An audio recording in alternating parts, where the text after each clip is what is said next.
ay isang estudyante, may simpleng pangarap ang makapagtapos at mabigyan ng magandang buhay ang pamilya. Pinili ko ang financial management kahit alam kong hindi ito madali.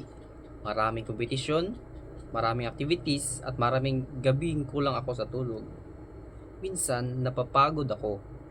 Minsan inisip kong sumuko sa pagsabay-sabay ng requirements, kapag stress na ang isip ko, at kapag parang hindi ko na kaya.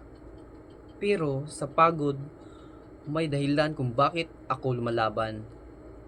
Dahil alam kong hindi habang buhay ganito, balang araw lahat ng hirap at sakripisyo ay magiging tagumpay rin.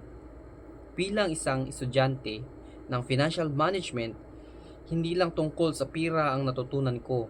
Natutunan ko rin ang pagiging responsable, matatag at hindi basta sumusuko sa buhay.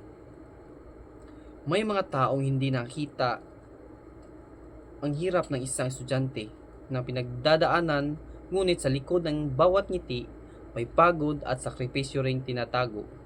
Pero patuloy pa rin akong lumalaban. Kahit mahirap, kahit napapagod, dahil may pangarap akong gustong maabot. At balang araw, masasabi ko sa sarili ko na kinaya ko lahat.